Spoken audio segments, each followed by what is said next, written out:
Uramutse uri umukozi w'ikigo cy'ubucuruzi, dufata urugero nk'ikigo cy'Inyange Industries, uruganda rutegura imitobe, amazi, amata n'ibindi. Ukaba uri umukozi ushinzwe kumenya ibicuruzwa, ibyasohotse n'ibyinjiye. Ibintu nk'ibyo. Wagira aho uhurira n'igishushanyo kimeze gutya cyangwa igisa nkacyo. Iyi yitwa dashboard. Iyi dashboard cyangwa icyo nakwita igishushanyo mbonera cy'ubucuruzi, kigaragaza amakuru mu ncamake y'uko ibicuruzwa byacurujwe nk'intego y'ikigo cy'ubucuruzi. Iyi dashboard twafashe nk'urugero iri kugaragaza uko ibicuruzwa by'Inyange Industries byacurujwe mu mujyi wa Kigali ku babisakaza ku bandi distributors cyangwa se suppliers. Twitegereje neza, iki gishushanyo gifite umutwe w'amagambo ugira uti Inyange Industries Kigali Distributors Dashboard. Munsi yaho hari udushushanyo tw'urukiramende turimo amakuru akurikira: amafaranga yose hamwe yacurujwe, umubare w'ibicuruzwa byacurujwe, amakarito, igiciro cya kimwe, impuzandengo, ngo ni impuzandengo y'ibiciro byose ku bicuruzwa byose, hamwe n'inyungu rusange. Aya ni amakuru y'ingenzi umucuruzi wese aba akeneye bwa mbere mu bucuruzi bwe.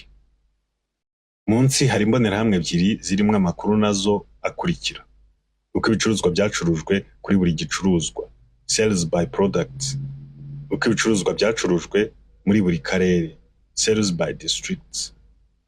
Aya n'andi makuru yisumbuye ku y'ingenzi umucuruzi wese akenera kumenya mu bikorwa by'ubucuruzi bwe. Kumenya abakiriya bawe aho baturuka nabyo ni amakuru y'ingenzi uheraho umenya neza abakiriya bawe n'ibyo bakeneye. Munsi hahera hari igishushanyo mbonera kigaragaza ubusumbane bw'imicururize mu mezi atandukanye. Tubibutse ko iyi ari raporo y'igihembwe cya mbere cy'umwaka wa 2024, kandi nongere mbibutse ko urari urugero twihaye, ntabwo ari imibare y'ukuri y'ikigo cy'Inyange, ni urugero twihaye. Tugarutse rero ku rundi ruhande ibumoso, hari ibindi bishushanyo muri Excel twita slicers. Ibi bishushanyo birimo inkirampende zirimo ahabanza uturere, ahakurikiyeho hasi harimo ibicuruzwa.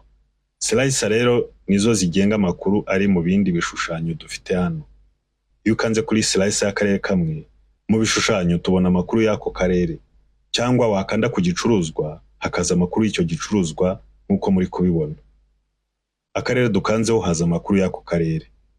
Murabona ko hari kuba impinduka mu bishushanyo dufite hano. Niyo twamanuka hasi tugahitamo igicuruzwa, haraza amakuru y'icyo gicuruzwa hamwe n'igiteranyo cya byose. Ndetse dufiteho n'ikirango cy'Inyange Industries n'idarapo ry'u Rwanda. Mbere yuko tugera kuri iyi dashboard cyangwa iki gishushanyo kigaragaza raporo y'ibyacurujwe mu gihembwe cya mbere, Mutarama, Gashyantare na Werurwe, hari ahagomba kuba haturuka aya makuru dufite hano, aho nakwita database. Database yacu ni imbonerahamwe iraha. Iyi mbonerahamwe ikubiyemo amakuru arambuye umunsi ku wundi y'ubucuruzi bwakozwe muri kiriya gihembwe. Murabona ko imbonerahamwe ifite imitwe y'amagambo igira iti: umuranguza, ubwo ni distributor cyangwa supplier. Nimero iranga umuranguza. Iyi nimero itangwa n'ikigo cy'ubucuruzi kugira ngo ibone uko izajya igenzura abakiriya bayo neza muri ibi bikoresho by'ikoranabuhanga. Hakaza itariki yaranguriyeho, akarere, intara, ibicuruzwa, igiciro cya kimwe ku ikarito, umubare w'ibyacurujwe, amakarito, amafaranga yose yacurujwe, hamwe n'inyungu rusange. Aha ni ya nyungu iboneka ufashe ibyinjiye ugakuramo ibyagendeye mu gukora igicuruzwa cyawe, hataravamo imisoro cyangwa andi mafaranga ataragendeye mu gukora igicuruzwa mu buryo buziguye.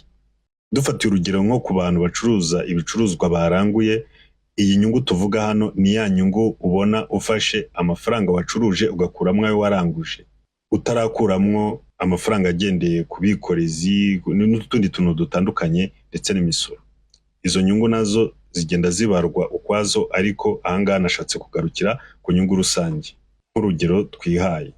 Tugarutse kuri imbonerahamwe rero, iyi mbonerahamwe niyo dukuramo amakuru mu ncamake iyo tumurika muri cya gishushanyo mbonera cyacu dashboard. Iyi mbonerahamwe kandi iba yaturutse mu makuru cyangwa imibare ikorwa buri munsi n'umukozi ubishinzwe wandika ibyinjira n'ibisohoka.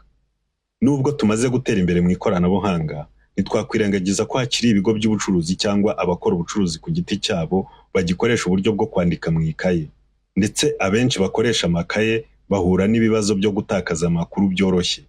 cyangwa ubundi ntihagire ubusesenguzi babasha kugeraho kubera imirimo igoranye igaragara mu isesenguramakuru rishingiye ku mibare ifatika. Mu by'ukuri aha niho ikoranabuhanga ribera igisubizo.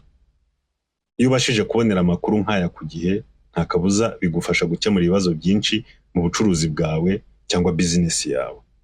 Ubwo tumaze kumva neza imiterere y'iki gishushanyo mbonera ndetse n'amakuru y'ingenzi cyangwa se y'incamake kiduha, ubutaha tuzareba uko cyubakwa igihe dufite database yacu cyangwa igihe dufite amakuru yose hamwe arambuye. Mbibutse ko iyo ndimo kuvuga amakuru hano mba mvuga imibare y'ubucuruzi. Imibare y'ubucuruzi ni iduha amakuru duheraho dufata imyanzuro ikwiye muri bizinesi yacu. Uyu munsi rero reka ncumbikiriza aha, tuzakomeza tureba uko noneho i-dashboard twayubatse tugendeye ku makuru dufite muri database. Mugire ibihe byiza.